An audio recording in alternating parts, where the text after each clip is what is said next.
نحمد و نصلی علی رسول الکریم اما بعد فاعوذ باللہ من الشیطان الرجیم بسم اللہ الرحمن الرحیم۔ ہم قرآن کی تفسیر کر رہے ہیں اور سورہ الانعام پر پہنچے ہوئے ہیں۔ ہمارا سورہ الانعام کا سبق نمبر 10 ہے اور آیات 111 سے شروع کریں انشاءاللہ۔ اعوذ باللہ من الشیطان الرجیم بسم اللہ الرحمن الرحیم۔ اعوذ باللہ من الشیطان الرجیم بسم اللہ الرحمن الرحیم۔ وَلَوْ أَنَّنَا نَزَّلْنَا إِلَيْهِمُ الْمَلَائِكَةَ وَكَلَّمَهُ الْمَوْتَى وَحَشَرْنَا عَلَيْهِمْ كُلَّ شَيْءٍ قُبُلًا مَا كَانُوا لِيُؤْمِنُوا إِلَّا أن يشاء اللہ ولكن اکثرهم یجہلون۔ اللہ سبحانہ وتعالیٰ یہاں فرما رہے ہیں کہ اگر واقعی ہم ان کی طرف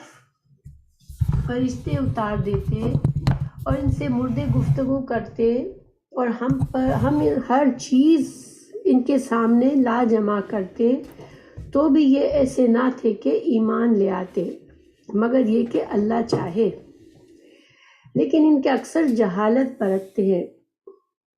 تو یہاں پر کیا بات ہو رہی ہے؟ دیکھیں پیچھے سے سورہ الانعام آپ نے دیکھا کہ یہ مکی صورت ہے اور اس میں قریش کے سارے جرائم کا ذکر کیا ہے اور اللہ تعالیٰ نے ان کو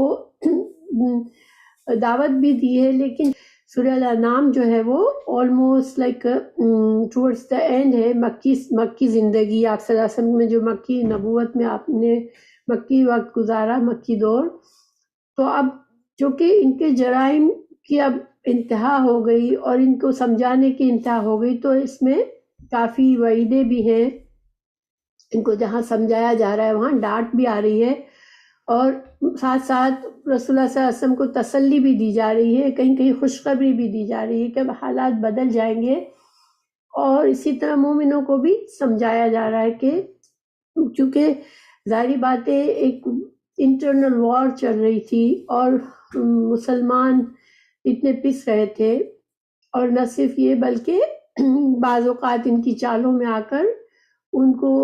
متاثر بھی ہو جاتے تھے کہ ظاہری بات ہے انسان کو اگر بعض اوقات ہر انسان تو بہت ذہین فطین نہیں ہوتا، بعض اوقات لوگ ایسی چالاکی کی باتیں کرتے ہیں کہ لوگ باتوں میں آتے بھی ہیں۔ اللہ سبحانہ تعالیٰ یہ سارے کام سورہ الانعام میں ہو رہے ہیں یہ باتیں۔ اب چونکہ پیچھے اللہ تعالیٰ نے میں پیچھے پڑھا کہ یہ لوگ مشرکین جو ہے نشانیاں مانگتے ہیں، آپ صلی اللہ علیہ وسلم سے کہتے ہیں کہ اگر کوئی نشانی ہمارے مطالبے کے مطابق آ گئی تو ہم ضرور بضرور ہم ایمان لے آئیں گے۔ پھر ان کے مطالبات کیسے ہوتے تھے کہ فرشتے ہم پر نازل ہوں اور ہمارے سامنے ہمارے جو باپ دادا مر چکے ہیں دنیا سے، آپ کہتے ہیں کہ اللہ زندہ کرے گا مردوں کو، تو اللہ ان کو زندہ کر کے ہمیں دکھائے، اور اس طرح کے ان کے جو معجزات جو یہ مانگ رہے تھے وہ اس طرح کے معجزات تھے کہ اگر ایسے معجزات ہونے لگے تو پھر اللہ سبحانہ تعالیٰ کو ان کے ایمان کا کیا کرنا ہے۔ اللہ تعالیٰ کے نزدیک تو ایمان وہ قابل قبول ہے کہ انسان قرآن اور حدیث کے دلائل سے اس کے دل کھلے اور ان باتوں کو قبول کر کے غیب پر ایمان لائے، لیکن اگر اللہ تعالیٰ سب کچھ سامنے دکھا دے پھر کوئی ایمان لائے تو پھر ایسے ایمان سے کوئی امتحان تو نہیں ہے۔ اس دنیا میں ہمارا پرپز ہی یہی ہے کہ اللہ سبحانہ تعالیٰ ہمیں دیکھنا چاہ رہے ہیں کہ کون قلب سلیم لے کر آتا ہے، کون فرما بردار بنتا ہے، دلائل کو دیکھتا ہے سمجھتا ہے پھر وہ اپنے آپ کو جھکا لیتا ہے، یا کون خواہشات کے پیچھے چل کے تکبر کرتا ہے، اکڑتا ہے، ضد کرتا ہے اور بلا وجہ کی بحثیں کرتا ہے۔ بہرحال اللہ سبحانہ تعالیٰ یہاں فرما رہے ہیں، پیچھے بھی اللہ تعالیٰ نے فرمایا تھا کہ مومنوں کو کہا تھا کہ مومنوں کو ایک طرح سے تسلی دی تھی کہ تم لوگوں کو یہ ظاہری باتیں دیکھیں، مثال کے طور پر اگر کسی کوئی ایمان لے آیا، اس کے والدین نہیں مسلمان ہوئے، کوئی والدین مسلمان ہو گئے، بچہ نہیں آیا، تو جب ایسے میں وہ لوگ بہت چاہتے تھے کہ کاش کسی بھی طرح ایمان لے آئے، چاہے اللہ تعالیٰ کوئی معجزات ان کو دکھا دے۔ تو اللہ سبحانہ تعالیٰ نے مومنوں کو سمجھایا تھا پیچھے ایک سبق کے پیچھے کہ اگر ہم وہ نشانیاں بھیجیں گے بھی ان کے پاس تو یہ نہیں مانیں گے۔ تو ابھی اسی کی مزید تفصیل ہے یہاں پر، ٹھیک ہے، اسی بات کی کہ نشانیاں آنے سے ان کو کوئی فائدہ نہیں ہونا، وہ ایمان نہیں لائیں گے۔ تو ولو اور لو اگر انا بے شک نہ ہم نزلنا ہم اتار لائیں، نزلنا ہم اتارے الیہم ان کی طرف الملائکۃ فرشتوں کو، وکلمہم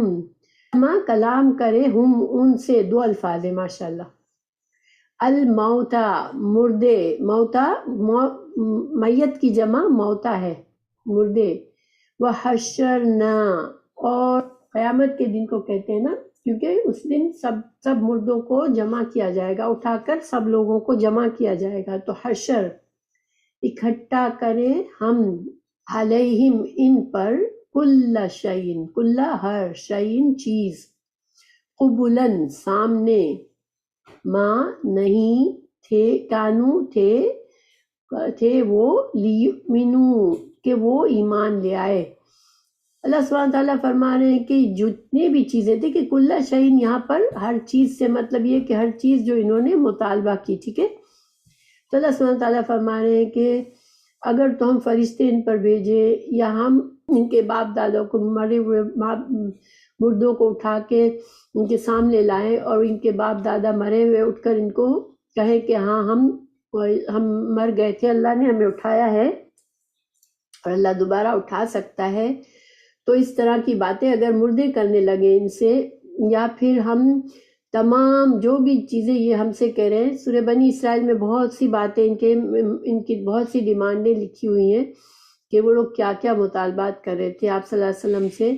کہ نہر پھاڑ کر دکھاؤ اور باغات بنا کر دکھاؤ اور سونے کا گھر، پتہ نہیں کیا کیا چیزیں انہوں نے کہی تھی۔ تو اللہ سبحانہ تعالیٰ فرما رہے ہیں کہ یہ ساری ان کی باتیں ہم ان کے سامنے رکھ دے، لا کر جتنے معجزات یہ مانگ رہے ہم سب دے دیں ان کو، تو یہ پھر بھی ایمان نہیں لائیں گے، ٹھیک ہے، کیونکہ اللہ سبحانہ تعالیٰ دلوں کا حال جانتا ہے۔ اور جب اتنے سالوں سے ان کے سامنے سارے دلائل آ رہے تھے، قرآن آیا، رسول اللہ صلی اللہ علیہ وسلم کی شخصیت اپنی ایک ایسی تھی کہ ان کو یہی کافی تھا کہ جس کو امین اور صادق مانتے تھے اس کی باتوں پر یقین کر لیتے وہ، اور قرآن اللہ کا بھیجا ہوا معجزہ ہے اس پر نہیں مانے، تو پھر اللہ تعالیٰ کیا فرما رہے ہیں کہ یہ نہیں مانیں گے، کیونکہ ان کو ماننے کے لیے یہ مطالبات نہیں کر رہے ہیں، یہ صرف بحث کر رہے ہیں۔ تو ان کو اگر ایمان کی اہمیت ہوتی ان کے نزدیک تو وہ پھر معجزات، معجزہ سب سے بڑا اللہ کا کلام ہے، جس کو یہ سمجھتے بھی ہیں، ان کو پتہ ہے کہ یہ انسان کا کلام نہیں ہے، سمجھ رہے تھے کہ یہ کلام ایک انسان کا بنا ہوا نہیں ہے، یہ اللہ کی طرف سے، مگر نہیں ماننا تو وہ نہیں مان رہے۔ تو اللہ تعالیٰ فرما رہے ہیں اللہ، ان کے ایمان لانے کے اب ایک ہی صورت رہ گئی ہے کہ وہ یہ کہ یشے وہ ہم کہ چاہتا اللہ ولیکن لیکن اکثر ان میں سے یجہلون جہالت کرتے ہیں۔ اللہ کا چاہنا کیا مطلب ہے یہاں پر کہ اللہ سبحانہ تعالیٰ تو جو چاہے کر سکتا ہے۔ اللہ تعالیٰ نے فرشتوں کو ایسا بنایا کہ وہ گناہ نہیں کرتے، اللہ تعالیٰ نے انسان کو ایسا بنایا کہ اس کے اندر ایمان کی حق کو قبول کرنے کی صلاحیت بھی رکھ دی، اور اپنی حد ضرمی کرنے کی بھی صلاحیت رکھ دی، یعنی انسان کے اندر اچھا اور بری دونوں صلاحیتیں رکھ دی۔ اگر اللہ چاہتا تو انسان کے اندر سے بھی بری صلاحیت ڈالتا ہی نہیں، ختم کر دیتا، اور پھر ہر انسان اچھا ہی ہوتا۔ تو اللہ تعالیٰ کا، اللہ چاہے تو اللہ کر سکتا ہے، لیکن اللہ سبحانہ تعالیٰ کی یہ مشیت نہیں ہے. اللہ تعالیٰ نے ایک حکمت کے ایک پلاننگ کے تحت ایک مقصد کے تحت انسانوں کو بنایا ہے، تو وہ اس حکمت کے مطابق ہر کام ہوگا. تو اس لیے اللہ تعالیٰ کسی کو زبردستی نہیں کرے گا. لیکن یہاں پر ایک خوشخبری بھی ہے مسلمانوں کے لیے، کیونکہ دیکھیں جب مکہ فتح ہوا تو بہت سے ایسے مشرک مسلمان ہوئے جو کہ سخت دشمن تھے اسلام کے، اور انہوں نے اسلام کے ساتھ اپنی جیسے مطلب آپ صلی اللہ علیہ وسلم کی 9 سال 8ویں ہجری میں مکہ فتح ہوا تھا، ٹھیک ہے، 8 سال اور 13 سال 30 سال، ہاں 13 سال مکی زندگی کے، 8 سال مدنی زندگی کے جب مکہ فتح ہوا تھا، ٹھیک ہے. تو 21 سال 13 اور 8 کتنے ہوئے، ہاں 21 سال تک ان لوگوں نے اسلام سے جنگیں کی، اسلام کے خلاف ہر چیز آزما لی، لیکن پھر اللہ نے ان کو ہدایت دے دی. تو گویا کہ اللہ نے چاہا تھا کہ اللہ ان کو ہدایت دے دے، ورنہ اللہ سبحانہ تعالیٰ ان کے جرائم کی وجہ سے ان کو کبھی توفیق نہ دیتے، مگر اللہ تعالیٰ نے ایسے مجرم کو ہدایت دے دی کہ وہ مسلمان ہو گیا. تو یہ اللہ کی مرضی، اللہ جو چاہے کرے. آپ کو پتہ ہے کہ حضرت حمزہ کو جس عورت نے ان کا کلیجہ نکال کے چبایا تھا، ہندا نے، وہ بھی مسلمان ہو گئی. ابو سفیان جو کہ اتنی جنگوں میں مسلمانوں کو اتنا نقصان پہنچایا، وہ مسلمان ہو گیا. ابو جہل کا بیٹا اکرمہ جو کہ سخت دشمن تھا اپنے باپ کی طرح اسلام کا، وہ بھی مسلمان ہو گیا. تو یعنی کہ اللہ سبحانہ تعالیٰ چاہے تو بے شک اللہ جسے چاہے ہدایت دے دے، ٹھیک ہے، لیکن یہ اللہ کی مرضی سے، یہ بندوں کے کہنے سے نہیں ہے. لیکن اکثر ان میں سے یجہلون، لیکن ان کا رویہ کیا ہے کہ یہ جہالت برتتے ہیں. اب جہالت کیا ہوتی ہے؟ دیکھیں جہالت کے 2 معنی ہوتے ہیں. ایک جہالت ہوتی ہے کہ انسان کو علم نہیں ہے، وہ جاہل ہوتا ہے، ٹھیک ہے، یہ اس میں کوئی طعنہ نہیں ہے، یعنی کہ ہم کسی کو جاہل کہتے ہیں تو اس کا مطلب یہ نہیں کہ وہ ایک طعنہ ہے، بس اس کے پاس علم نہیں ہے اس لیے وہ جاہل ہے. لیکن ایک دوسری جہالت ہوتی ہے کہ انسان کے پاس صبر نہیں ہوتا، وہ جذباتی فیصلے کرتا ہے، پوری بات سمجھتا نہیں ہے، سنتا نہیں ہے، اور اپنے جذبات سے، اپنے خواہشات سے فیصلے کرتا ہے. جس کو حلم کیا ہوتا ہے؟ حلم بردباری ہوتی ہے، صبر ہوتا ہے، انسان سوچ سمجھ کے کام کرتا ہے، انجام کو دیکھ کے بات کرتا ہے. لیکن جو جس کے اندر حلم نہیں ہوتا وہ جاہل ہوتا ہے، کیونکہ وہ اس کے سارے فیصلے جذبات کے ہوتے ہیں. تو یہاں کے ان کی بیماری کیا تھی؟ یہ نہیں تھا کہ ان کے پاس سارے ہی جاہل تھے، ان کے پاس بڑے بڑے علم والے بھی تھے، پڑھے لکھے لوگ بھی تھے وہاں پر، لیکن ان کی جہالت، ان کا حلم تھا، ان کی بے صبری، ان کی جذباتیت کے سننا نہیں ہے بات کو، اور بس ہمیں اپنی چلانی، اکڑ ہے اپنی. تو بہرحال اللہ سبحانہ تعالیٰ فرما رہے ہیں کہ اکثر ان سے، اکثریت ان کی کیا ہے؟ جاہل ہے. کچھ لوگ سوچ سمجھ کے سنتے ہیں تو وہ علم لے آتے ہیں، وہ ایمان لے آتے ہیں. تو یہاں پر ہمیں دیکھیں ہمیں یہاں پر جہالت جو ہے نا بری چیز ہے، چاہے لا علمی کی جہالت ہو، اور اس سے بھی زیادہ بری انسان کی جلد بازی کرنے کی عادت جو ہوتی ہے، وہ جہالت، اس سے جو جہالت بنتی ہے وہ اس سے بھی بری چیز ہوتی ہے کہ انسان حق سامنے ہوتا ہے مگر اپنے آپ کو چانس نہیں دیتا کہ وہ حق کو سمجھے اور اس کو قبول کرے. تو بہرحال یہ اللہ سبحانہ تعالیٰ یہاں پر ان کے بارے میں بتا رہے ہیں کہ یہ نہیں مانیں گے. آپ جو ہے مسلمانوں کو اس میں تسلی بھی ہے اور بتا بھی دیا کہ یہ ان کو نہیں ماننا، اس لیے یہ نہیں مانتے. پھر وَكَذَلِكَ، اور اسی طرح جعلنا، بنایا ہم نے، لی واسطے ہر نبی کے، لِكُلِّ نَبِيٍّ، ہر نبی کے لیے، عدوًا دشمن، شیاطین شیطان، الانس انسانوں میں سے، والجن جنوں میں سے. تو اللہ سبحانہ تعالیٰ فرما رہے ہیں کہ یہ یہاں پر تسلی ہے رسول اللہ صلی اللہ علیہ وسلم کے لیے کہ جس طرح یہ شیطان آپ کی مخالفت کرتے ہیں، چاہے وہ جنوں کے شیطان ہیں چاہے انسانوں کے شیطان ہیں،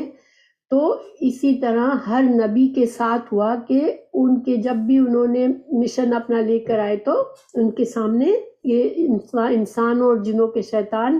ان کی مخالفت کے لیے کھڑے ہو گئے۔ تو یہاں پر سوال یہ کہ شیطان جن تو ہوتا ہے مگر کیا انسان بھی جن ہوتا ہے؟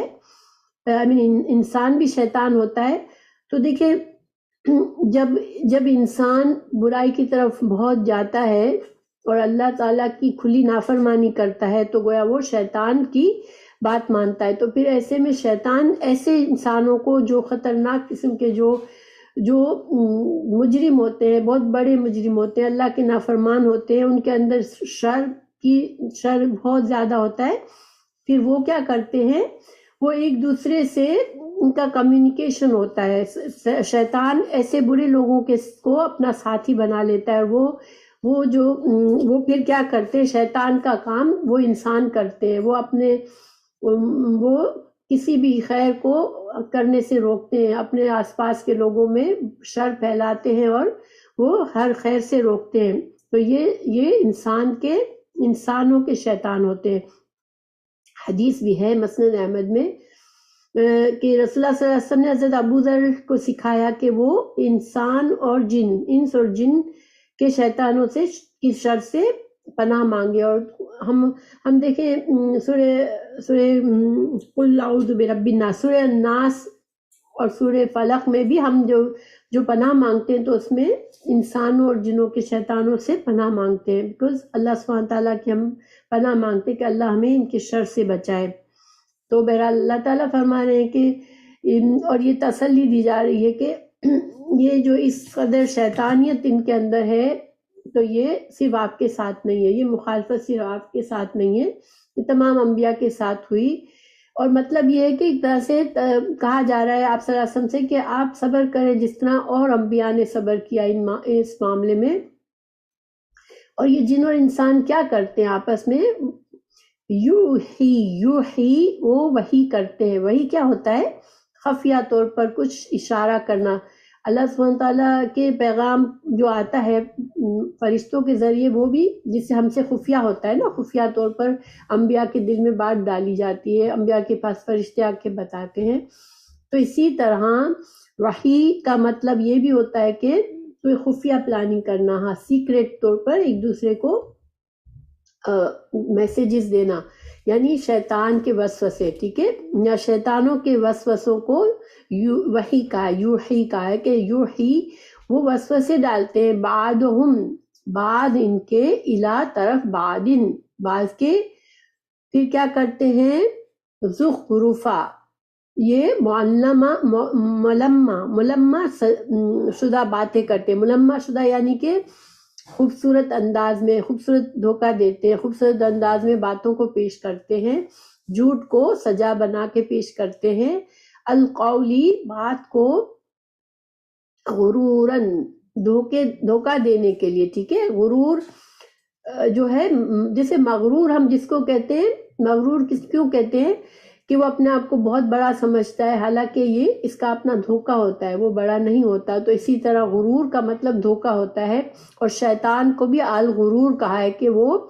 سب سے بڑا دھوکے باز ہے۔ تو بہرحال اللہ تعالیٰ یہاں بتا رہے ہیں کہ یہ انسانوں اور جنوں کے شیطان ایک دوسرے سے مل کر خفیہ طور پر پلاننگ کرتے ہیں، اور پھر وہ باتوں کو، شر کی باتوں کو خوبصورت بنا کے وہ لوگوں کو پیش کرتے ہیں، ٹھیک ہے۔ تو ولو شاء، اگر چاہتا اللہ ربو کا، تیرا رب، ما فعلوہ، اگر اللہ سبحانہ تعالیٰ چاہتا تو اللہ ان کو یہ آزادی نہ دیتا کہ وہ اس طرح سے شر کی پلاننگ کرے، ٹھیک ہے۔ فذرہم، تو آپ ان کو چھوڑ دیں، وما، اور جو یفترون، جو افطرا پر یہ جو جھوٹ گھڑتے ہیں، ٹھیک ہے، جو افطرا پردازی کرتے ہیں، ان کو آپ ان کے جھوٹ گھڑنے میں چھوڑ دیں۔ تو اللہ سبحانہ تعالیٰ یہاں پھر سے اشارہ کر رہے ہیں کہ اللہ سبحانہ تعالیٰ کی مشیت ہے یہ کہ اللہ تعالیٰ نے دنیا میں شر اور خیر دونوں رکھا ہے۔ اب یہ کہ انسان کو پہچان بتا دی دونوں چیزوں کی، اب انسان پر ہے کہ وہ شر کی طرف مائل ہوتا ہے یا خیر کی طرف مائل ہوتا ہے۔ یہاں پر اللہ سبحانہ تعالیٰ نے رسول اللہ صلی اللہ علیہ وسلم کو اور مسلمانوں کو بھی یہ تسلی دی کہ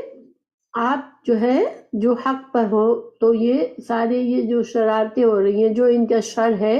اس کو رہنے دے، بیکاز یہ تو ایک نیچرل چیز ہے، وہ ہمیشہ سے چلا آیا ہے کہ جو برے لوگ ہوتے ہیں، جو شر پسند ہوتے ہیں، ان کے پھر دوست شیطان ہی ہوتے ہیں، اور وہ ایک دوسرے کے ساتھ مل کر اس طرح کے حرکتیں کرتے، لوگوں کو دھوکہ دینے کی کوشش کرتے ہیں۔ اور اللہ اگر چاہتا تو اللہ ان کو روک دیتا، اللہ ان کو یہ چالاکیاں نہ کرنے دیتا، مگر اللہ تعالیٰ کیوں کرنے دیتے اب آگے بتائی جا رہی ہے یہ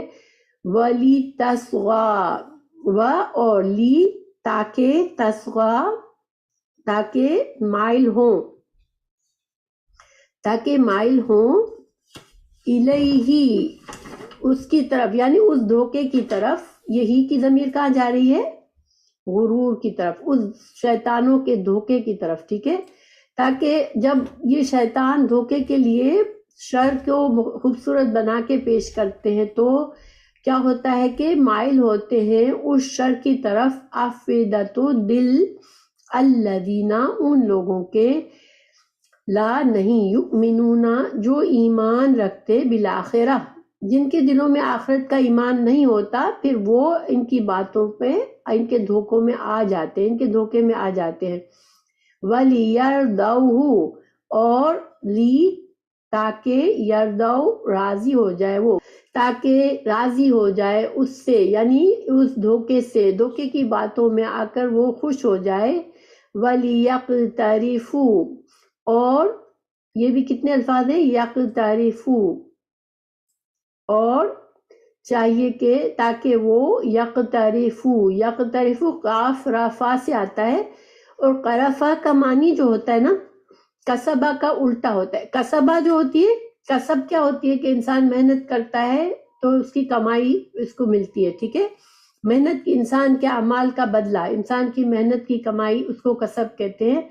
مگر کسب جو ہوتی ہے وہ اچھی اور برے دونوں معنی میں آتی ہے۔ انسان بری طرف کوشش کرے گا تو برائی کمائے گا، اچھی طرف کوشش کرے گا تو اچھا ہی کمائے گا۔ لیکن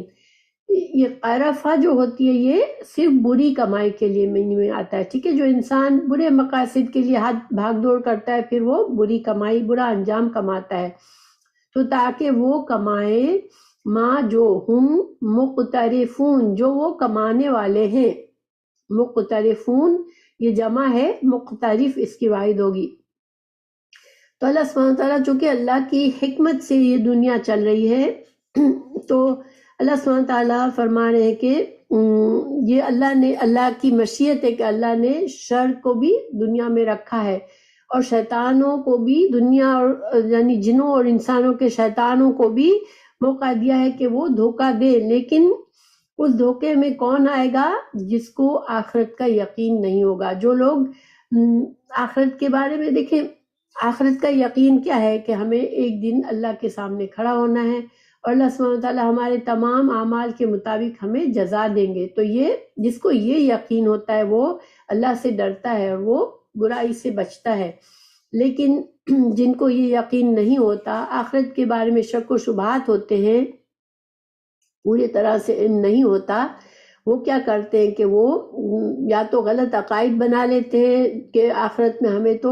کوئی سفارشی ہے ہمارے جو ہمیں بچا لیں گے، یا ہم تو اعلیٰ نسب ہے تو ہم بچ جائیں گے۔ وہ اس طرح کے عقیدے بنا لیتے ہیں، اللہ کے شریک بنا لیتے ہیں کہ وہ ہماری شفاعت کر لیں گے۔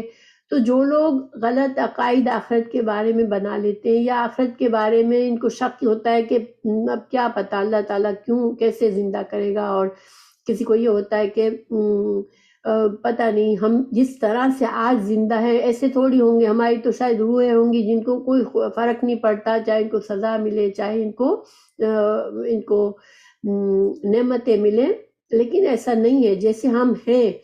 آج، جیسے ہماری خواہشات ہیں، ہماری ضرورتیں ہیں، ہماری طلب ہے، ہمیں اچھی چیزیں اچھی لگتی ہیں، ہمیں بری چیزیں بری لگتی ہیں، ہمیں تکلیف ہوتی ہے، ہمیں خوشی محسوس ہوتی ہے، یہ سارے جذبات، احساسات، ہر چیز کے ساتھ اللہ انسانوں کو دوبارہ پیدا کرے گا۔ اور جتنی اگر عذاب ہوگا تو عذاب کی تکلیف ہوگی، اگر سزا، اگر اللہ سبحانہ تعالیٰ کی نعمتیں ملے گی تو نعمتوں کی لذت محسوس ہوگی۔ تو لیکن جن کو یہ ایمان نہیں ہے، آخرت کا ایمان نہیں ہے، اور جنہوں نے آسان نسخے بنا لیے ہیں آخرت کے کہ ہماری تو آخرت پکی ہے، تو پھر وہ کیا کرتے ہیں، وہ ایسے دھوکوں میں آ جاتے ہیں، کیونکہ وہ پہلے ہی اپنے آپ کو دھوکہ دے رہے ہیں آخرت کے بارے میں، تو وہ پھر وہ چاہتے ہیں، دیکھیں جس کے دل کے اندر ٹیڑھ ہوتی ہے نا، وہ اپنے عقائد، اپنے غلط باتوں کو تسلی دینے کے لیے اس کو غلط باتیں ہی اچھی لگتی ہے، کیونکہ وہ ان کے جو عقائد ہوتے ہیں اس کو ایک طرح سے سپورٹ کرتی ہیں۔ دیکھیں جو انسان غلط شر پھیلاتا ہے، اس کو شر کی باتیں کیوں اچھی لگتی ہے کہ وہ اس کے اندر جو ہے اس کو سپورٹ ملتا ہے، اس کو خوشی ہوتی ہے کہ میں اکیلا نہیں ہوں۔ اسی طرح آپ نے دیکھا ہوگا کہ جو لوگ منمانی سے اپنی زندگی گزارنا چاہ رہے ہوتے ہیں، جو خیر کے کاموں سے دور رہنا چاہتے ہوتے ہیں، وہ کبھی اپنے قریبی دوستوں کو بھی کوشش کرتے کہ وہ بھی خیر کی طرف جاتے ہیں تو وہ ایک دم سے چوکنا ہو جاتے ہیں، وہ ان کو ایک طرح سے ڈسکریج کرتے ہیں کہ نہیں تم انجوائے کرو لائف، تم نے اپنی لائف کو ڈل بنا لیا ہے، تم اپنی ایک بار زندگی ہے، تم اپنے انجوائے نہیں کر رہے ہو، تم یہ نہیں کر رہے ہو، اور تھوڑے سے اس بات میں کوئی ایسا نہیں ہو جاتا۔ اس طرح سے وہ لوگوں کو وسوسے ڈالتے ہیں، کیوں؟ کیونکہ اس طرح سے ان کو تسلی ملتی ہے کہ ہم اکیلے نہیں ہیں۔ شیطان بھی تو اسی لیے کوشش کرتا ہے کہ اپنے ساتھ زیادہ سے زیادہ لوگوں کو جہنم میں لے جائے، تاکہ وہ اس کی سزا میں وہ اکیلا نہ ہو۔ تو اسی طرح انسان کو چوکنا رہنا چاہیے کہ یہ دھوکے کی باتیں جہاں ہو رہی ہو ان سے انہیں بچنا چاہیے، کیونکہ انسان کو اپنا آخرت کا عقیدہ ہر وقت ذہن میں رکھنا چاہیے۔ موت کی یاد جو ہے نا وہ ایک اچھی چیز ہے، انسان کو موت کی طلب نہیں کرنی چاہیے، مگر موت کی یاد اور موت کی تیاری ضرور کرنی چاہیے کہ ہاں مجھے ملنا ہے اللہ سے، اور مجھے کچھ سامان لے کے جانا ہے جو چیزیں مجھے فائدہ دے گی۔ اور ہمیں کیا چیز فائدہ دے گی آخرت میں؟ کہ ہمارے اچھے اعمال، ہمارا قرآن اور حدیث سے تعلق، ہمیں اللہ اور رسول کی اطاعت اور فرما برداری، یہ چیزیں ہمارے کام میں آئیں گی انشاءاللہ۔ اللہ تعالیٰ فرما رہے ہیں کہ شیطانوں کے وسوسوں سے ایسے لوگ خوش ہو جاتے ہیں جن کو خود بھی اندر برائی چاہ رہے ہوتے ہیں، تو گویا ان کو جو چیز یہ چاہتے تھے اس کا لائسنس مل جاتا ہے ایسے شیطانوں سے کے ذریعے، اور وہ وہی برائیاں کما لیتے ہیں جو کہ یہ شیطان اپنے لیے کماتے ہیں، اور برا انجام پھر ان کو بعد میں ملے گا اس کا۔ تو افغیر اللہ، اب اللہ آگے آیت میں ہے کیا اللہ کے سوا۔ اچھا یہ جو ہے نا دیکھیں یہاں پر ایک بات میں آپ کو بتانا بھول گئی کہ یہ جو ہے یہ آیات کس بیک گراؤنڈ میں، کیا شان نزول تھا اس کا۔ دیکھیں یہ جو جب اللہ تعالیٰ نے فرمایا کہ حلال یعنی کہ مردہ حرام ہے، ٹھیک ہے، مردہ جانور کو کھانا حرام ہے، اور اللہ کے نام پر ذبح کر کے کھانا جائز ہے، حلال ہے، تو ان لوگوں نے کہا لو یہ تو کوئی عقل کی بات ہی نہیں ہے، مسلمان جو ہے وہ اس جانور کو جو کہ طبعی موت مر گیا اس کو تو ضائع کر دیتے ہیں، اس سے فائدہ نہیں اٹھاتے، اور خود ایک اچھے بھلے جانور کو ذبح کر کے پھر کھاتے ہیں، تو یہ تو کوئی عقل سے باہر کی بات ہے۔ یعنی ان کو یہ سمجھ میں بات آتی تھی کہ جانور تو دیکھیں جانور اس زمانے کا کہ جیسے کہ ان کا اثاثہ تھا کہ وہ جتنے زیادہ جانور ہمارے اتنی زیادہ ہماری جیسے دولت ہے، تو اب جانوروں کو مر گیا، کوئی طبعی موت مر گیا تو اس کو پھینک دینا کہاں کی عقل مندی ہے، اس کو استعمال کر لینا چاہیے، اور ایک اچھا بھلا جانور ہے اس کو یوز کرنا چاہیے، اس کو ذبح کیوں کریں ہم۔ تو ان کا یہ تھا، یہ مسلمانوں کو اس طرح سے دھوکے میں ڈالتے تھے کہ تم لوگ کیا پاگل ہوئے ہو کہ اچھے بھلے جانور اگر مر گیا تو کیا ہوا، اس کو یوٹیلائز کرو، اور تم ایک اچھے بھلے جانور کو ذبح کر کے مار کے پھر کھاتے ہو، اللہ نے جس کو مارا اس کو نہیں کھاتے ہو۔ تو یہ اللہ سبحانہ تعالیٰ نے جواب دیا کہ انسان دیکھیں دین عقل پر نہیں ہے، ٹھیک ہے، دین کی دلائل جو ہے ہماری یہ کہ اللہ تعالیٰ کا کوئی حکم ہماری عقل میں سمجھ آئے گی تو ہم اس کو مانیں گے، نہیں ایسے نہیں ہے۔ دین میں جو احکامات ہے اس کی بعض اوقات ہمیں حکمت پتہ چلتی ہے اور بعض اوقات نہیں بھی پتہ چلتی، تو ہمیں اصل تو مقصد فرما برداری ہے، کیونکہ ہمارا امتحان اللہ کی فرما برداری میں ہے۔ دیکھیں حضرت علی رضی اللہ عنہ نے کہا کہ اگر دین عقل سے ہوتا تو موزے پہ مسح ہم اس کے تلووں پہ کرتے ہیں، دیکھیں ہم آپ کو پتہ ہے کہ ہم موزے پہ مسح کرتے ہیں نا، تو مسح کہاں کرتے ہیں ہم؟ پیر اٹھا کے تلے پہ کرتے ہیں یا پیر کے اوپر کے حصے میں کرتے ہیں؟ ورنہ عقل سے سوچے تو ہمارا جو جس سے چلتے ہیں تو وہ گندگی تو وہاں لگتی ہے، پیر کے تلوں پہ لگتی ہے، لیکن ہم مسح کہاں کرتے ہیں؟ طہارت میں اگر ہمیں پیر نہیں دھوتے تو ہم مسح کہاں کرتے؟ صرف اوپر ہوتا ہے، یعنی کہ انگلیوں پر، پیر کی انگلیوں پر انگلیاں رکھ کے ہاتھ کی گیلا ہاتھ کر کے اوپر رکھتے ہیں پیر کی انگلیوں تک اوپر کی طرف، اور پھر اوپر کی طرف ان کو پھیرتے ہیں جیسے پنڈلی تک لے جاتے ہیں، لیکن تلے پر تو نہیں کرتے نا۔ تو یہ حضرت علی نے فرمایا کہ اگر عقل، دین کا دار و مدار عقل پر ہوتا تو پھر ہم جو ہے مسح پیر کے نیچے کرتے نہ کہ اوپر کرتے۔ تو بہرحال یہاں پر ان لوگوں نے عقل کے دلائل دے کر جو سادہ دل انسان تھے ان کو وہ کنفیوز کرتے تھے کہ لو یہ کیسا حکم تم کو آ گیا، گویا کہ یہ دین صحیح نہیں ہے۔ مگر اللہ سبحانہ تعالیٰ نے فرمایا کہ ان کو کمانے دو، یہ ایسی باتیں کر کے، لیکن ان کی طرف صرف وہ لوگ جائیں گے جن کو آخرت پر یقین نہیں ہے۔ جو مومن مسلمان ہے، جس کا ایمان صحیح ہے، وہ ان کی ایسی باتوں کو نظر انداز کرے گا۔ پھر اللہ سبحانہ تعالیٰ نے رسول اللہ صلی اللہ علیہ وسلم کے ذریعے فرمایا کہ افغیر اللہ، کیا پھر سوائے اللہ کے ابتغی بغیا ہے،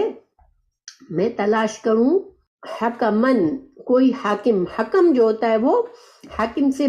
بڑا ہوتا ہے، ٹھیک ہے، بہت بڑے معاملے میں فیصلہ کرنے والا۔ تو اللہ سبحانہ تعالیٰ حکم ہے، اللہ کے فیصلہ سب سے بلند اور بالا ہے۔ تو رسول اللہ صلی اللہ علیہ وسلم سے فرمایا گیا کہ کیا میں کسی اور کو حکم مانوں، وہ ہوا اللہ کے سوا میں کوئی اور حکم تلاش کروں، وہ ہوا، اور وہ الذی، وہ ذات ہے، انزلہ، جس نے نازل کی، الیکم، تمہاری طرف، یعنی ہم انسانوں کی طرف، الکتاب، قرآن، مفصلاً، تفصیلاً، کھول کر۔ تو یہاں پر رسول اللہ صلی اللہ علیہ وسلم کو بتایا گیا، ان کی زبانی بتایا گیا کہ یہ کیا میں اللہ کو حکم چھوڑ کر کسی اور کو اپنے فیصلوں کا حاکم بناؤں، جبکہ اللہ سبحانہ تعالیٰ نے یہ کتاب، تفصیلی کتاب نازل کی ہے جس میں اللہ کے سارے احکامات موجود ہیں، قرآن اور حدیث سے ہمیں ہر چیز کا فیصلہ ملتا ہے، تو کیا اس کو چھوڑ کے ہم کہیں اور سے حاکم ڈھونڈیں؟ اصل میں تھا کیا کہ قریش نے کہا آپ صلی اللہ علیہ وسلم سے کہ آپ ہم سے دین کے بارے میں جھگڑتے ہیں اور ہماری بات نہیں مانتے، تو ہم کیا کرتے ہیں کہ ہم کسی اور کو حاکم بناتے ہیں، کوئی اور غیر قوم سے کو بیچ میں لاتے ہیں تاکہ وہ ہمارے اور آپ کے درمیان فیصلہ کرے کہ زیادہ صحیح دین کس کا ہے، ٹھیک ہے۔ یہ ان لوگوں کی جتنے سارے عجیب و غریب مطالبات میں سے ایک اور مطالبہ یہ تھا کہ ہم کسی کو منصف بناتے ہیں جو ہمارے درمیان فیصلہ کرے، ہم پھر اس کی بات مان لیں گے کہ وہ جس کو صحیح کہے ہم اس کی بات مان لیں گے۔ تو اللہ تعالیٰ نے اپنے نبی صلی اللہ علیہ وسلم سے فرمایا کہ آپ ان سے کہیں کہ یہ کسی اور کو منصف بنانا چاہ رہے ہیں، جبکہ اللہ کی کتاب تفصیلاً سامنے موجود ہے، اس میں سارے دلائل ہیں، تو کیا اللہ کو چھوڑ کر، اللہ کی کتاب کو چھوڑ کر اب اللہ کے دین کے بارے میں کوئی اور ہمیں فیصلہ کر کے بتائے گا کہ یہ سچا دین ہے یا نہیں ہے؟ والذین، اور وہ لوگ، آتیناہم، دی ہم نے جن کو، الکتاب، کتاب، یعنی کہ اہل کتاب جو ہیں، یعلمون، وہ جانتے ہیں، انہو، بے شک وہ، یعنی کہ قرآن، منزل، نازل کردہ ہے، من سے، ربکا، تیرے رب کی طرف سے، بالحق، حق کے ساتھ، فلا، تو نہ، تکونن، تو نہ تم ہرگز ہونا، من الممترین، ممتر اس کی واحد ہے شک کرنے والے۔ یعنی اللہ تعالیٰ فرما رہے ہیں کہ اگر یہ اہل کتاب کو سپوز منصف بنانا چاہ رہے ہیں، ان کو بلا کے پوچھنا چاہ رہے ہیں کہ یہ نبی سچے ہیں یا نہیں، یا ہمارا دین ان سے بہتر ہے یا نہیں، تو اہل کتاب تو آپ کو پتہ ہے کہ دشمنی پر آئے ہوئے تھے، ان کو حالانکہ معلوم تھا کہ اللہ تعالیٰ کے سچے نبی ہیں، ان کی کتابوں میں یہ ان کے دلائل موجود تھے رسول اللہ صلی اللہ علیہ وسلم کے آنے کے، تو اگر وہ ان کو گواہ بنانا چاہ رہے ہیں تو وہ تو صحیح معنوں میں ان کو تو معلوم ہے، اب یہ جھوٹی گواہی دے وہ دوسری بات ہے، لیکن اللہ تعالیٰ مسلمانوں سے کہہ رہے ہیں کہ تم ان کی ایسی گول مول باتوں میں مت آؤ، تم ان کی یہ تمہارے اندر شک پیدا کرنا چاہتے ہیں تو تم ان کے شک میں مت پڑو، یہ دھوکہ دینا چاہ رہے ہیں تم کو۔ وَتَمَّتْ، دیکھیں یہ اگر ہم اس زمانے کو غور کریں نا تو ان طرح کی یہ چالاکیاں جو کرتے تھے اس سے لوگوں کے اندر کنفیوژن پھیلاتے تھے وہ۔ اب ہر انسان بہت دانشمند نہیں ہوتا ہے تو سمپل لوگوں کو یہ کنفیوز بھی کرتے تھے اپنی باتوں سے، اور اللہ تعالیٰ اسی لیے بار بار مسلمانوں کو سمجھا بھی رہے ہیں۔ ہاں اس وقت منافق تو نہیں تھے، دیکھیں یہ مکی صورت ہے نا، منافق اس وقت نہیں تھے، لیکن جو مسلمان ہو رہے تھے یا ہونے جس کے دل میں تھوڑا بہت یہ ہوتا تھا کہ مجھے مسلمان ہونا ہے ابھی ہوا نہیں ہے، وہ ایسی باتوں سے کنفیوز ہو جاتے تھے کہ اچھا عقل کی بات تو صحیح ہے، یہ تو صحیح بات کہہ رہے ہیں۔ تو چونکہ جب تک انسان کو صحیح نہیں آتا اس کو شک میں ڈالنا بہت آسان ہوتا ہے۔ ہاں جو صحابہ پکے ہو گئے تھے، جو آپ صلی اللہ علیہ وسلم کی صحبت میں آلریڈی تھے اور آپ سے علم حاصل کرتے تھے، وہ تو ایسی باتوں میں آنے والے نہیں تھے، لیکن بہت سے لوگ ایسے بھی تھے جو سوچ رہے تھے، ان کو لگتا تھا کہ ہمیں یہ دین مان لینا چاہیے، تو پھر وہ اس طرح کی باتوں سے وہ کنفیوز بھی ہونے لگتے تھے کہ چلو ہاں صحیح تو کہہ رہے ہیں کہ ہم اہل کتاب سے معلوم کر لیتے ہیں جا کے کہ کون سا دین سچا ہے۔ اور آپ کو پتہ ہے اہل کتاب نے تو یہاں تک کہا کہ یہ جو کافروں کا مشرکین کا دین بہتر ہے مسلمانوں سے، تو چونکہ وہ خود بھی دشمنی پہ آئے ہوئے تھے، میرا اللہ تعالیٰ نے سمجھایا یہاں، اور تمت اور پوری ہو گئی، کلمہ سے یہاں مطلب قرآن ہے، ٹھیک ہے، اللہ کے کلام ہے، تو پورا ہو گیا اللہ کا کلام، رب کا تیرے رب کا، صدقاً سچائی والا، وعدلاً اور انصاف والا۔ اللہ کا کلام، اللہ کی کتاب کیسی ہے؟ سچائی والی ہے، اس میں جتنی بھی خبریں دی گئی ہیں، چاہے وہ قیامت کی خبر ہو، چاہے جنت دوزخ کی خبر ہو، چاہے وہ اللہ سبحانہ تعالیٰ کی خبریں ہو یا فرشتوں کی ہو یا پچھلے اقوام کی ہو، پچھلی قوموں کو جنہوں نے اللہ نے ان کے نافرمانیوں کی وجہ سے تباہ کیا، جو بھی کچھ خبریں قرآن میں آئی ہے وہ سب کیا ہے؟ وہ سچی ہے، اور عدلاً، اور جتنے بھی احکامات آئے ہیں وہ عدل والے ہیں۔ اللہ تعالیٰ نے جس کام سے کرنے کو کہا، جس کام سے رکنے کو کہا، یہ سارے عدل والے ہیں، عدل و انصاف پر مبنی ہے۔ تو گویا کہ صدقاً سے مطلب قرآن کی ساری خبریں، اور عدلاً سے مطلب قرآن کے سارے احکامات، تو سب کچھ کیا ہے؟ سچا اور عدل والا ہے۔ لا مبدلہ، نہیں بدلنے والا، لی کلمات ہی، اس کے کلمات کو، یعنی اللہ سبحانہ تعالیٰ کی بات کو کوئی بدل نہیں سکتا۔ اللہ کا کلام سچا ہے اور اس میں ساری ہدایت موجود ہے، اس میں جو کچھ ہے وہ سچ ہے، اور وہ ان کی باتوں سے اللہ کا کلمات، اللہ یہ نہ مانے اس سے اللہ کے کلمات بدلنے والے نہیں ہیں۔ وہوا، اور وہ، یعنی کہ ان کی باتوں میں تم مت آنا، کیونکہ ان کی باتوں سے اللہ کا کلام، اللہ کے احکامات نہیں بدلنے والے ہیں۔ پھر وہوا، اور وہ السمیع، سننے والا ہے، العلیم، اللہ سبحانہ تعالیٰ سب کچھ سن رہا ہے اور سب کچھ جان رہا ہے، اور جو کچھ یہ کر رہے ہیں وہ بھی اللہ، اس کا بھی علم ہے اللہ کو، اور اللہ کے احکامات بھی سارے علم کی بنا پر ہے۔ اللہ نے جو بھی فرمایا وہ اپنے علم سے فرمایا۔ وَإِن، اور اگر تم اطاعت کرو، اکثرا، یعنی ان کے جو بھی احکام، یہ جو بھی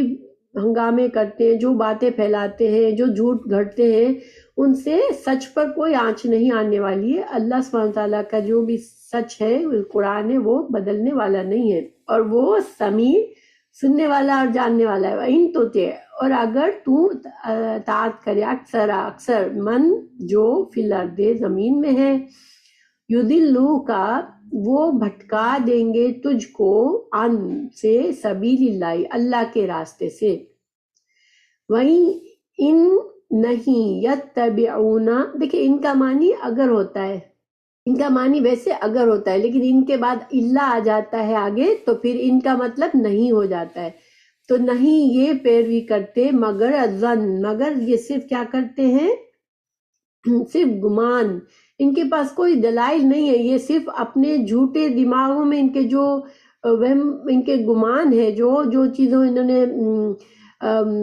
اپنے دلوں میں بھر لی ہے، پرانے باتیں ہیں جو بھی ان کی، یا ان کے بنے بنائے من گھڑت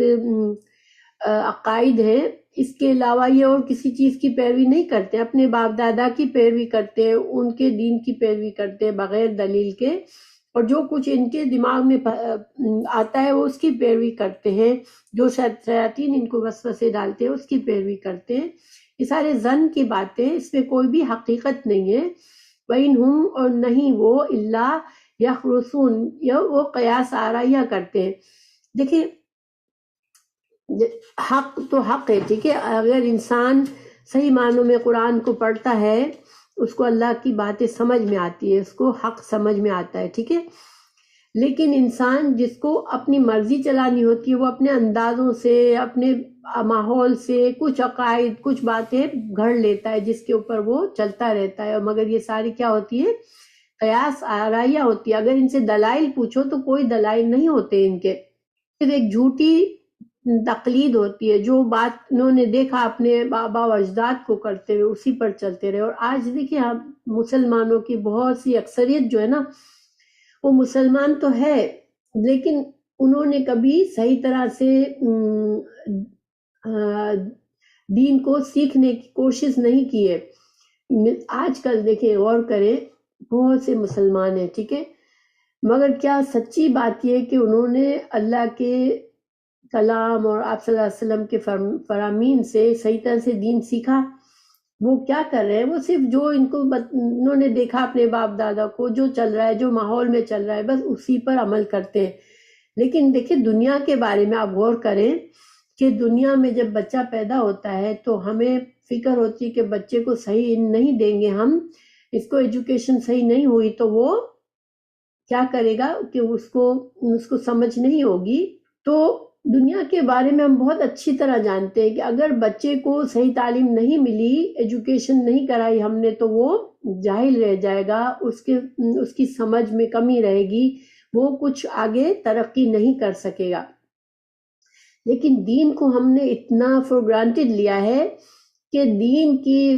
بہت کم لوگوں کو پراپر ایجوکیشن دی جاتی ہے. زیادہ سے زیادہ انڈیا پاکستان میں قرآن کو ریڈنگ سکھا دی جاتی ہے کہ اس طرح ریڈ کرنا ہے، اس میں بھی بہت سے لوگوں کی ریڈنگ بھی صحیح نہیں ہوتی. لیکن قرآن کو صحیح طرح سے سمجھنا، اللہ تعالیٰ کے فرامین، اللہ تعالیٰ کی باتوں پر غور و فکر کرنا، حدیث میں سے سمجھنا کہ کیا ہے. قرآن اور حدیث کا جو بیسک علم ہے نا، وہ تو ہر مسلمان پر فرض ہے، لیکن اس کو ہم نے فرض کے درجہ تو کیا، نفل کا درجہ بھی نہیں دیا ہے. اور ہم اس پر خوش ہیں کہ ٹھیک ہے ہم مسلمان ہیں. لیکن دیکھیں زندگی ایک بار کی ہے، ہمیں نہیں پتا اگر ہم اس طرح سے جہالت میں زندگی گزار دیں گے، ہمیں نہیں پتا کہ ہم نے کتنا اجر کمایا، کتنا اجر گوا دیا، کتنا ہمارا وقت قیمتی رہا، کتنا ہمارا وقت ضائع ہو گیا. ہم بس اللہ سبحانہ تعالیٰ کی رحمت پر تکیہ کیے ہوئے کہ اللہ تعالیٰ ہمیں ضرور بخش دے گا. لیکن اللہ تعالیٰ نے یہود اور نصارہ پر تنقیدیں کی ہیں. کیوں؟ کیونکہ انہوں نے آسان دین چاہا، انہوں نے قیامت کے بارے میں اپنے آپ کو تسلی دے دی کہ ہمیں کوئی اتنا سزا نہیں ملے گا، ہم تو بخش دیے جائیں گے. یہی حال مسلمانوں کا بھی ہے. لیکن اکثریت، اللہ تعالیٰ فرمانے کہ اکثریت کس کو فالو کرتی ہے؟ صرف گمان اور قیاس آرائیوں سے وہ دین پر چلتی ہے. تو یہ بات بہت غور و فکر کی ہمارے لیے کہ نہیں، یہ زندگی ہمارا ایک مقصد ہے، اور اس مقصد کو سمجھنے کے لیے ہمیں علم چاہیے تاکہ ہم صحیح طرح سے ہم اپنے مقصد کو حل کرنے کی، پورا کرنے کی کوشش کریں. اگر ہم نے ہمارے کچھ اندازوں، قیاس آرائیوں اور کچھ ظن سے ہم نے کام لے کے ہم خوش رہے کہ ہم مسلمان ہیں، ہمارے لیے کوئی آخرت میں خطرہ نہیں ہے، تو پھر ہمارے لیے بھی ڈرنے کی بات ہے. تو اللہ سبحانہ تعالیٰ یہاں پر یہ اہم بات ہے، یہاں پر ایک قانون بھی ہے. دیکھیں اللہ تعالیٰ فرما رہے ہیں کہ اکثریت کی پیروی کرنے سے انسان گمراہ ہوتا ہے. اللہ تعالیٰ نے اپنے رسول صلی اللہ علیہ وسلم سے فرمایا, اور قرآن میں کئی جگہوں پر یہ اللہ نے وارننگ دی ہے. سورہ یوسف 103 میں اللہ تعالیٰ نے فرمایا وما اکثر الناس ولو حرصت بمؤمنین. اللہ تعالیٰ نے اپنے رسول صلی اللہ علیہ وسلم سے فرمایا کہ اکثر لوگ جو ہے وہ ایمان نہیں لائیں گے, چاہے آپ کی خواہش ہے, مگر ایمان لانے والوں کی کثرت کی اکثریت نا ایمان جاہلوں یعنی کہ ایمان سے دور جانے والوں کی ہے, ایمان لانے والوں کی کثرت نہیں ہے ہوگی دنیا میں. پھر دوسری جگہ فرمایا یونس میں وَلَكِنَّ أَكْثَرَهُمْ لَا يَعْلَمُونَ, اکثر لوگ لا علم ہے, اکثر لوگوں کو علم نہیں ہوتا. پھر اللہ تعالیٰ نے فرمایا سبا 13 میں وَقَلِيلٌ مِّنْ عِبَادِيَ الشَّكُورُ, بہت ہی کم لوگ جو ہے میرے بندوں میں سے وہ شکر گزار ہے. اور شکر گزار کون ہوگا؟ جس کو صحیح معنوں میں اللہ کی نعمت کا پتہ ہوگا کہ اللہ نے ہمیں کیا نعمت دی ہے اس دین کی صورت میں, وہی شکر کرے گا. اللہ تعالیٰ نے فرمایا إِلَّا الَّذِينَ آمَنُوا وَعَمِلُوا الصَّالِحَاتِ وَقَلِيلٌ مَّا هُمْ, کہ جو لوگ ایمان لائے وہ بہت تھوڑے لوگ ہیں. یعنی دنیا میں اکثریت, اگر کوئی بات سچ ہے یا جھوٹ, اس کا معیار اس پر نہیں ہے کہ اکثریت نے اس کو سچ کہا تو یہ سچ ہے. ٹھیک ہے, دنیا میں آج بھی دیکھیں فیشن ہم فالو کرتے ہیں. ہم کون سا فیشن فالو کرتے ہیں؟ جس کا ٹرینڈ چلتا ہے, جو زیادہ تر لوگ یوں کر رہے ہیں ہم اسی کو کرتے ہیں. ہمارے سارے کام, سارے طور طریقے اکثریت کے پیچھے ہوتے ہیں کہ اکثر لوگ اس کو کرتے ہیں تو ہم پھر اس کام سے ڈرتے ہیں جو کم لوگ کر رہے ہوتے ہیں. ہم چاہ رہے ہوتے ہیں کہ ہم بھی اکثریت کا حصہ بنے, لیکن اکثریت کا حصہ بننا جو ہے وہ خطرناک ہے, کیونکہ ہمیں اللہ تعالیٰ نے کئی جگہوں پہ یہ وارننگ دی ہے کہ تم اکثریت کے پیچھے جاننے کے بجائے اپنا علم حاصل کرو, اپنی عقل استعمال کرو, اپنے دلائل کو دیکھو اور اپنا ایمان درست کرو, اپنا عقیدہ درست کرو اور اس کے پیچھے چلو. ٹھیک ہے, اکثریت ایک بات کر رہی ہے تو ضروری نہیں کہ وہ سچ ہے. دیکھیں اللہ تعالیٰ نے یہاں فرمایا کہ اکثریت جو ہے وہ گمراہی کی طرف, اب آپ ان کی پیروی نہ کریں, آپ اکثریت کی پیروی نہ کریں. اور اس وقت اس زمانے میں مشرکین کی تعداد بہت زیادہ تھی, اس زمانے میں بہت زیادہ تھی اور مسلمان بہت کم تھے.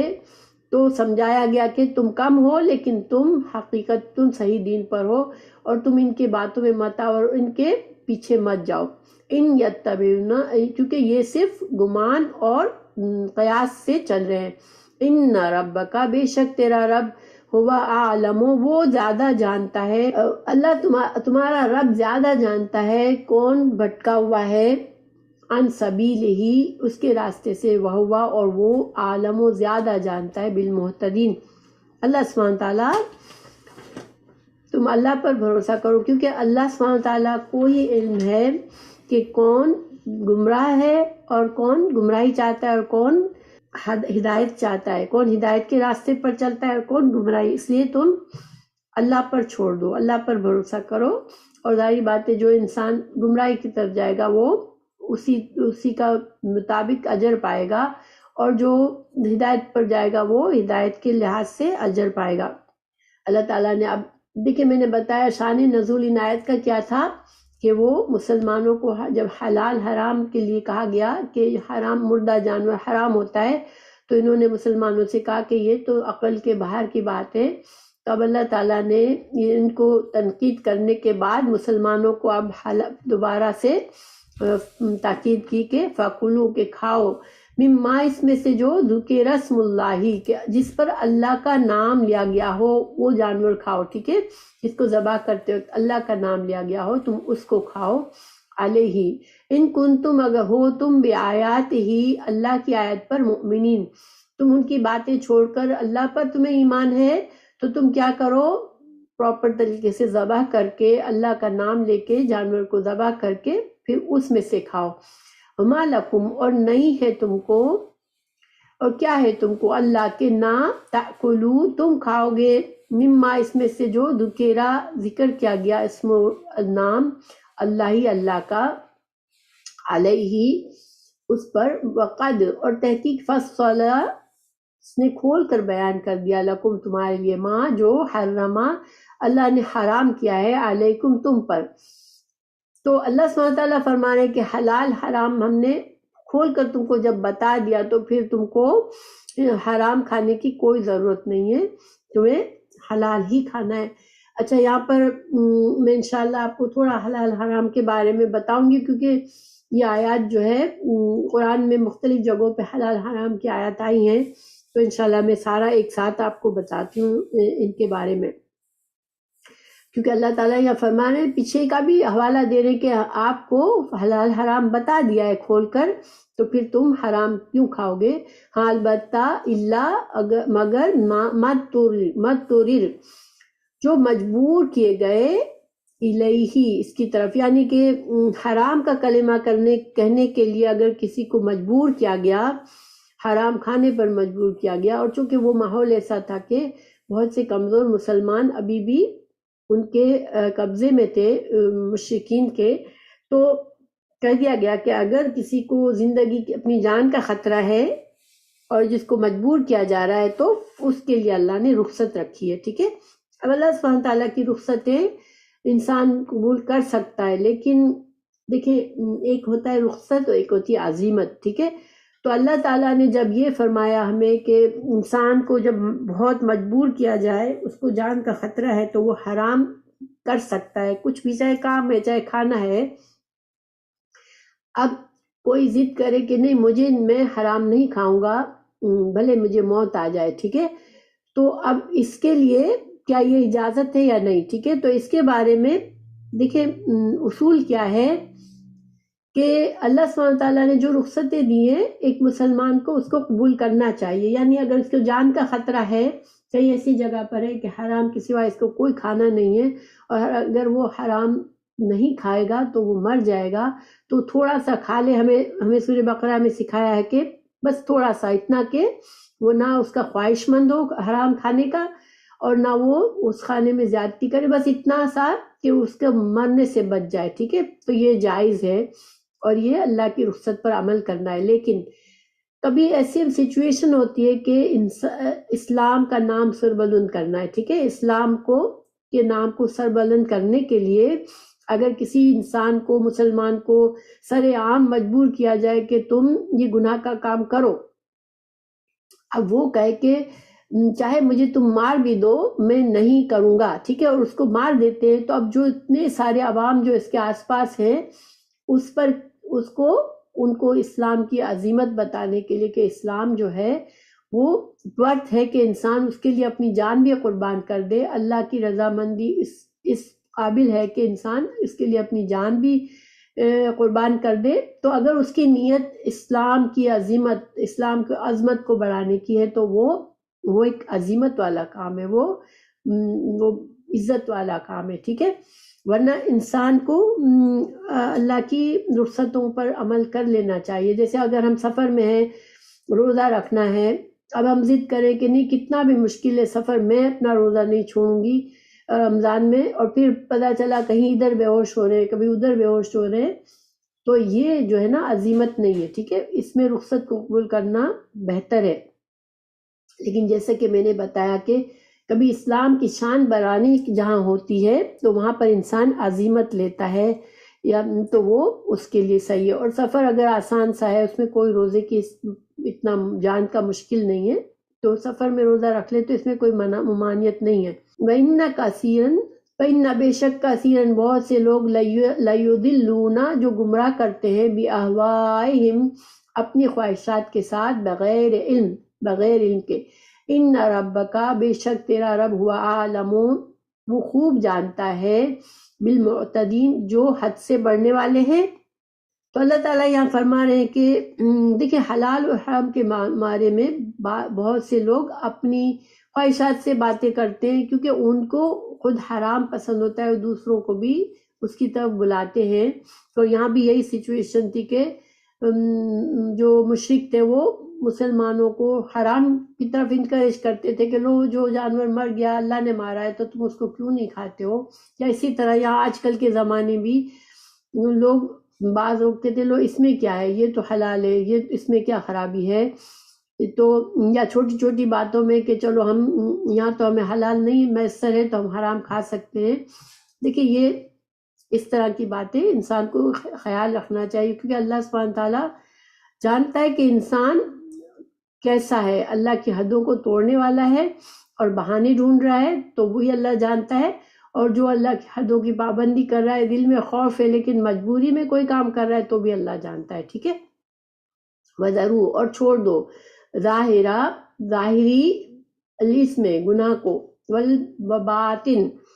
اور یہاں پر پہلے حرام کھانے کی بات تھی، اب کوئی بھی گناہ کا کام جو اللہ نے منع فرمایا ہے وہ ظاہر ہو چاہے چھپا ہوا ہو، اس کو چھوڑ دو. اب ظاہر اور باطن سے دو معنی لیے گئے ہیں. ظاہر سے ایک معنی لیا گیا کہ جو انسان اپنے ہاتھوں پیروں سے کام کرتا ہے، گناہ کا کام اس کے عمل کے طور پر کرتا ہے، اپنے ہاتھ پیر آنکھیں جو بھی اپنے اعضاء ہے ان کو استعمال کرتا ہے اور گناہ کرتا ہے، اس کو ظاہری گناہ کہتے ہیں. اور باطنی گناہ ان کو کہتے ہیں جو انسان کے اندر نفاق چھپا ہوا ہوتا ہے، انسان کے اندر شر چھپا ہوا ہوتا ہے، حسد ہے، کفر ہے، نفاق ہے، شرک ہے، یہ چیزیں جو چھپی ہوئی ہے، انسان کے اندر تکبر ہے، یہ سارے کیا ہے؟ باطنی گناہ ہے. تو ان کو چھوڑ دو، اپنے اندر کو بھی پاک کر لو، اپنے باہر کو بھی پاک کر لو. اور اس کا دوسرا معنی یہ کیا ہے کہ جن گناہوں سے لوگوں کو یعنی لوگوں کے سامنے وہ گناہ ہو رہے ہیں، دوسروں کو بھی اس کا اثر ہوتا ہے، تو ایسے کام بھی مت کرو، ایسے گناہ کے کاموں سے بھی بچو. ٹھیک ہے. کہ جس کا نقصان عام لوگوں کو ہو رہا ہو، اور ایسے گناہوں کو بھی چھوڑ دو جس کا نقصان صرف کچھ مخصوص طبقے کو ہوتا ہو. تو یعنی کہ عام گناہ اور چھپے ہوئے گناہ، یا عام لوگوں پر جس کا اثر ہو ویسے گناہ، اور کچھ خاص لوگوں پر اثر ہو، یہ سارے گناہ تم چھوڑ دو. ان الذین بے شک اللہ تعالیٰ، بے شک وہ لوگ یکسبون جو کمائی کرتے ہیں، الاسم گناہ کی، سیجزون وہ ان قریب بدلہ دیے جائیں گے، بما ساتھ اس کے جو کانوں سے وہ یقترفون، پھر سے یقترفون آ گیا، جو برائیاں وہ کماتے تھے، جو برے اعمال کا اجر ان کو ضرور ملے گا، ان قریب ملے گا. ایک طرح سے وعید ہے، دھمکی ہے کہ انسان سنبھل جائے، جو چاہے چھپے ہوئے گناہ کر رہا ہے چاہے ظاہری گناہ کر رہا ہے، لیکن وہ گناہوں سے بچ جائے. پھر آگے ہے ولا اور نہ تاکلوا تم کھاؤ، مما اس میں سے جو لم نہیں، یذکرا ذکر کیا گیا، الاسم اسم اللہ نام اللہ کا، علیہ اس پر، وَإِنَّهُ کیونکہ بے شک وہ فسق ہے، یہ گناہ کا کام ہے، وَإِنَّ اور بے شک الشیاطین اور شیطان لیوحون البتہ وہ وحی کرتے ہیں، الی طرف، لیجادلوکم تاکہ وہ جھگڑا کریں تم سے، وَإِنْ اور اگر اطعتموہم اگر تم ان کی اطاعت کرو گے، انکم بے شک تم لمشرکون تو تم بھی مشرک ہوں گے. یہاں پر کیا مطلب ہوا؟ اس کا ترجمہ کیا ہے کہ اس میں سے مت کھاؤ جس پر اللہ کا نام نہیں لیا گیا ہے. ٹھیک ہے. اور بلا شبہ یہ یقیناً نافرمانی ہے،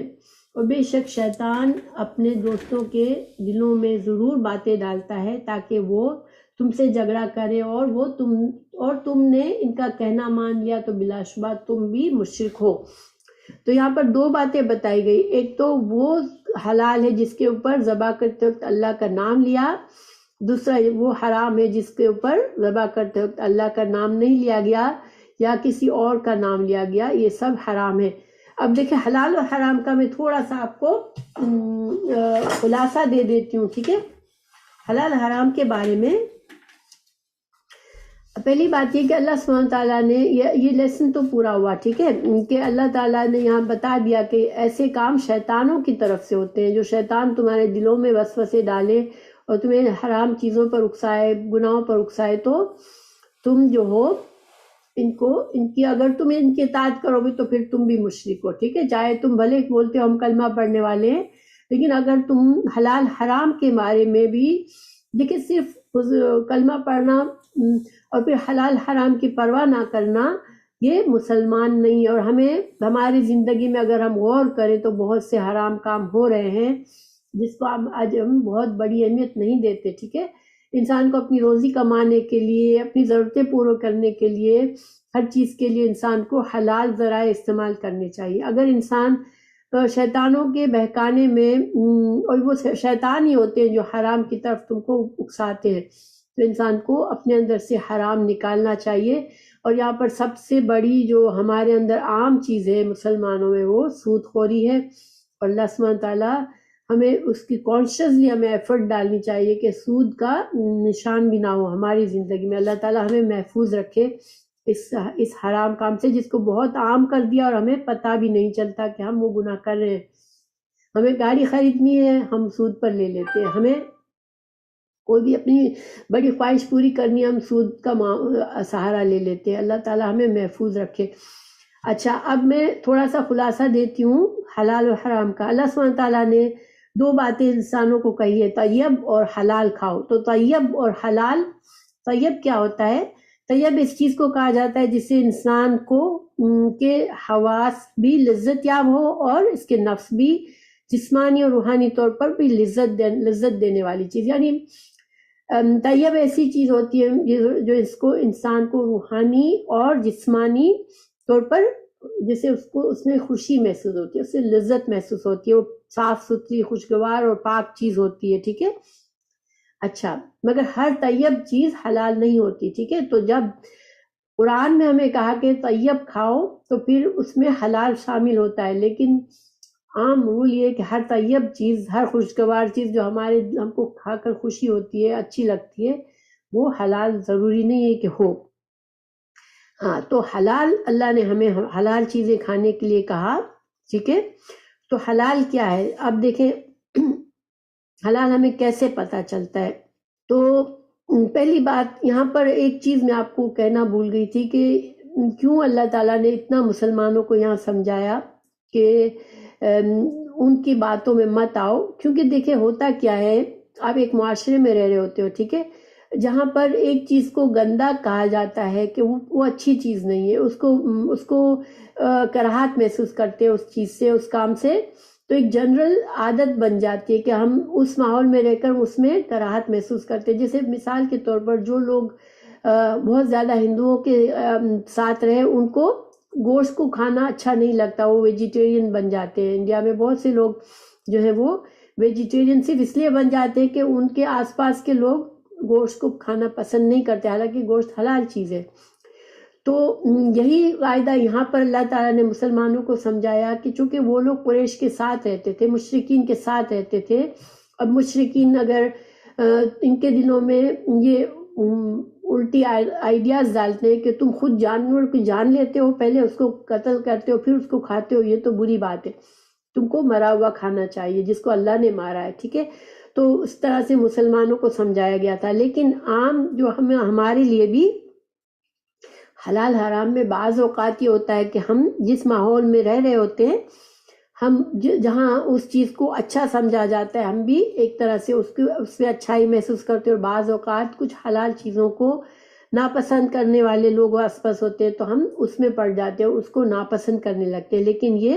ایک طرح سے بدعت ہے، کیونکہ اللہ نے جس کو حلال کہا اس کو حلال، اور جس کو اللہ نے حرام کیا اس کو حرام سمجھنا چاہیے، ٹھیک ہے۔ انسانوں کے حلال اور حرام کے اوپر عمل کرنا ایسا ہی ہے جہاں پر اللہ تعالیٰ نے بتا دیا کہ اگر تم شیطانوں کے پیچھے چلو گے تو پھر تم بھی انہی کی طرح ہو۔ حلال اور حرام کا صرف اللہ ہی کو حق حاصل ہے کہ اللہ ہمیں بتائے اللہ کے قانون میں کیا چیز ہے حلال اور کیا چیز حرام، اسی پر عمل کرنا ہے۔ اچھا، اب حلال اور حرام کے بارے میں اصل اعتبار کی چیز سے ہر چیز، اصل قاعدہ کیا ہے اسلام میں کہ ہر چیز جو اللہ نے پیدا کی وہ حلال ہے، انلیس کہ قرآن اور حدیث میں اس کی دلیل آ گئی کہ وہ حرام ہے، ٹھیک ہے۔ یعنی آپ سے کوئی چیز کوئی انسان بولتا ہے اچھا بھینس حلال ہے یا حرام، تو اس کا مجھے کہاں سے دلیل ہے، کہاں سے آپ مجھے بتائیں کہ بھینس کا گوشت حلال ہے، مجھے کہیں سے بتائیں۔ تو بھینس کا گوشت حلال ہے ویسے، ٹھیک ہے، لیکن قرآن میں یا حدیث میں کہیں آپ کو یہ ایسی حدیث نہیں ملے گی یا ایسی آیت نہیں ملے گی اس میں کہا گیا کہ بھینس کا گوشت حلال ہے۔ مگر وہ حلال ہے، کیوں؟ کیونکہ اس کے حرام کی کوئی دلیل نہیں آئی ہے، ٹھیک ہے۔ اسی طرح گدھے کا گوشت حرام ہے، ٹھیک ہے، کیوں؟ کیونکہ حدیث میں گدھے کے گوشت کو حرام کہا گیا ہے۔ اسی طرح گھوڑے کا گوشت حلال ہے کیونکہ اس کے حرام کی کوئی دلیل نہیں آئی ہے۔ تو مطلب کیا ہے، قاعدہ کیا ہے اسلام میں، کہ جس چیز کا کوئی حکم نہیں آیا حرام ہونے کا وہ اصلاً حلال ہے، ٹھیک ہے۔ یہ بات آئی ہوپ کہ سمجھ میں آئی۔ اور یہ قاعدہ کیسے بنا؟ سورہ بقرہ کی آیت 29 میں ہے، هو الذی خلق لکم ما فی الارض جميعا۔ اللہ سبحانہ تعالیٰ نے فرمایا کہ یہ اللہ ہے جس نے اس دنیا پر، زمین میں تمہارے لیے بنایا ہے، جو کچھ ہے یہ تمہارے لیے بنایا ہے، یعنی اللہ نے ہمارے استعمال کے لیے دنیا میں چیزیں رکھی ہیں، جمیعاً، ساری کی ساری۔ تو اس سے قاعدہ کیا نکلا کہ اللہ کی بنائی ہوئی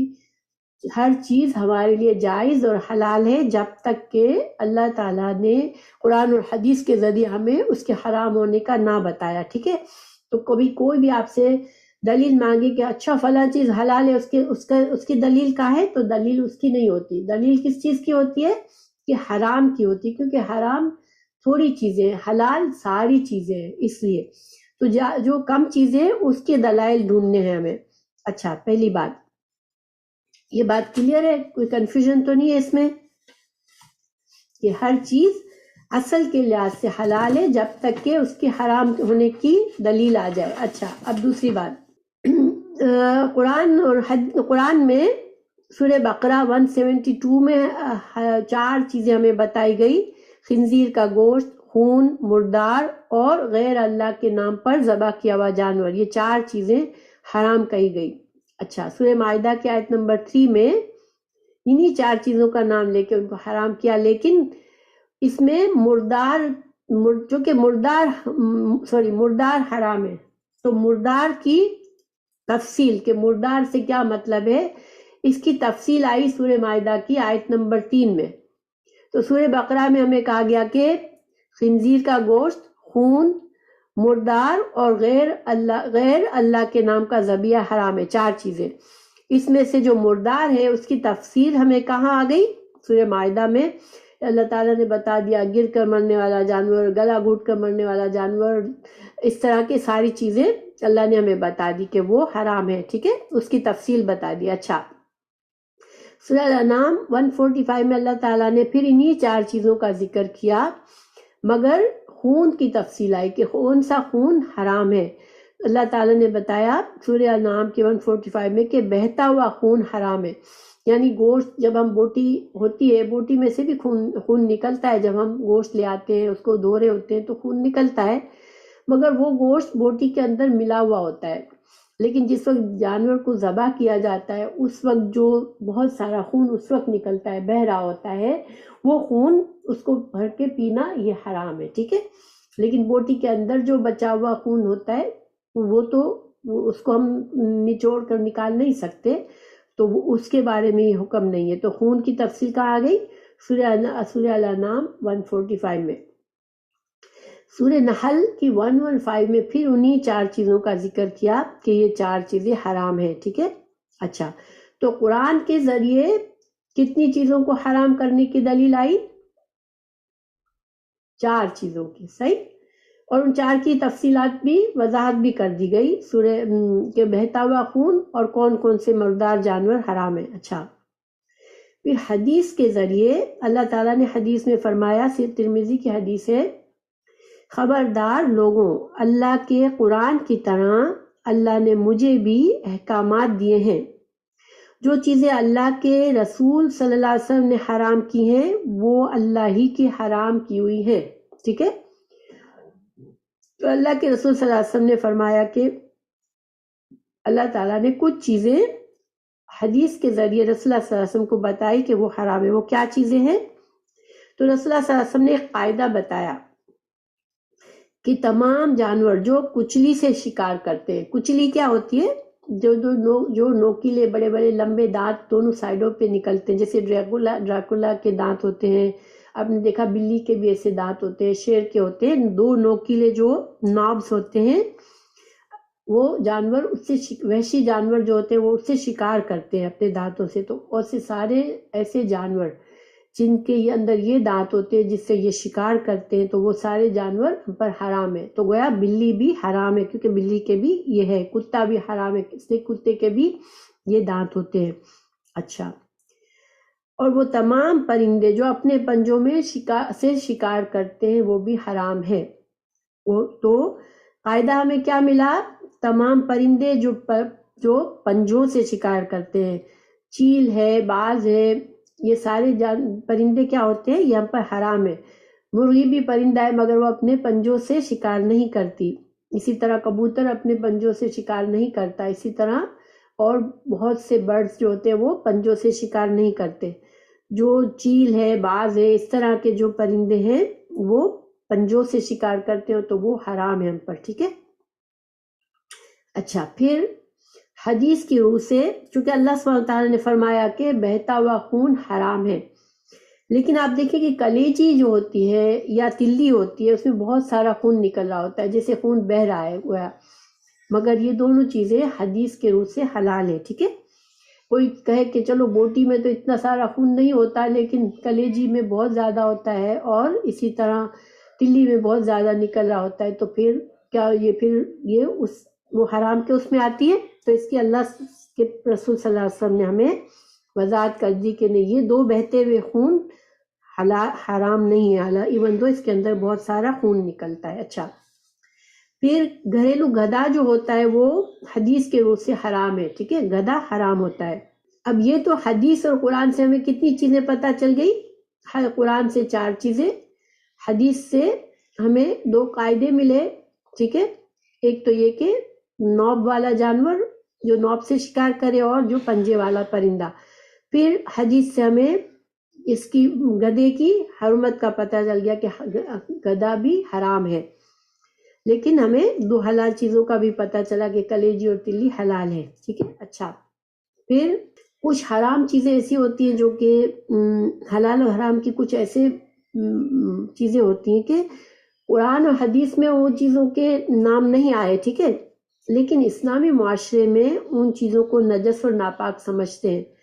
اب جب کوئی معاشرے میں اسلام میں دیکھیں، اسلامی جو شریعت کا طریقہ ہے نا، جو فقہی قانون بنتے ہیں اس میں یہ قانون ہے کہ جو مسلمان معاشرہ اجماعی طور پر، یعنی کہ یہ نہیں کہ چند مسلمان، لیکن مجموعی طور پر ایک معاشرہ، پورا اسلامی معاشرہ ایک چیز کو نجس اور ناپاک سمجھتا ہے تو وہ اس کو پھر ہمیں اس سے بھی بچنا چاہیے، ٹھیک ہے، کیونکہ اللہ تعالیٰ نے اسلامی معاشرے کی عرف کو قبول رکھا ہے۔ اس کی دلیل ہمیں کہاں ملتی ہے؟ اللہ تعالیٰ نے فرمایا یحل لہم الطیبات ویحرم علیہم خبائث، کیونکہ اللہ تعالیٰ تمہارے لیے طیب چیزیں پاک کرتا ہے اور خبیث چیزیں حرام کرتا ہے۔ تو اگر ایک اسلامی معاشرہ ہے اور قرآن اور حدیث میں عرف عین رافع، عرف جو چیز اسلامی معاشرے میں پہچانی واضح ہے کہ یہ چیز اچھی ہے تو اس کو ہم اچھا سمجھ سکتے ہیں، اور جس کو میجورٹی آف مسلمان برا سمجھتے ہیں وہ اس کو ہم برا سمجھ سکتے ہیں۔ تو یہ شریعت کا ایک قاعدہ ہے۔ تو پھر اس کے ذریعے اگر ہمیں کوئی ایسی چیز آ جاتی ہے سامنے جو ہمیں نہ حدیث میں دلیل ملتی ہے نہ قرآن میں، لیکن جنرلی مسلمان اس چیز کو ناپسند کرتے ہیں، اس سے دور رہتے ہیں، تو ہمیں اس سے دور رہنا ہے۔ کیوں کہ متشابہات جو ہے ایسی چیزیں ہیں جس سے ہمیں حکم دیا ہے واضح کہ تم متشابہات چیزوں سے بچو، ٹھیک ہے۔ تو اسلامی معاشرے میں جس چیز کو طیب یا خبیث ہونے کا تعین نہ ہو سکے ان کو متشابہات کہتے ہیں۔ تو تیسرا ذریعہ کیا تھا ہمیں حلال اور حرام معلوم کرنے کا؟ قرآن حدیث کے بعد اسلامی معاشرے کا عرف، کہ اسلام میں جنرلی کس چیز کو اچھا یا کس چیز کو برا سمجھا جاتا ہے تو ہمیں اس کو فالو کرنا ہے۔ چوتھی چیز، نہ قرآن میں پتہ چلے نہ حدیث میں پتہ چلے نہ اسلامی معاشرے میں اس کا کوئی تعین ہو، لیکن وہ شک والی چیز ہو، ٹھیک ہے، اس میں شکوک ہو، اسلامی معاشرے کو شک ہو جنرلی کہ یہ چیز پتہ نہیں حلال ہے یا حرام ہے، یہ کام پتہ نہیں اچھا ہے یا برا ہے، تو اس کا کیا قاعدہ ہے؟ صلی اللہ علیہ وسلم نے فرمایا الحلال بین والحرام بین وبینہما امر متشابہات، کہ اللہ نے حلال بھی واضح کر دیا، حرام بھی واضح کر دیا، لیکن حلال اور حرام کے درمیان کچھ متشابہات بھی ہیں، کچھ شبے والی چیزیں بھی ہیں، ٹھیک ہے؟ تو پھر ان کے لیے ہم کیا کریں؟ تو آپ صلی اللہ علیہ وسلم نے فرمایا کہ دوسری حدیث میں کہ جو انسان حلال بھی واضح ہے، حرام بھی واضح ہے، اور ان کے درمیان متشابہات ہیں، تو جو انسان اپنا دین اور اپنی عزت بچانا چاہتا ہے وہ ان متشابہات چیزوں سے بچے، یعنی جن چیزوں میں شک ہے کہ یہ کام صحیح ہے، ایکسیپٹیبل ہے یا نہیں ہے، تو جب تک واضح نہیں ہوتا، ایک مسلمان جس کے دل میں اللہ کا خوف ہے وہ اس سے اپنے آپ کو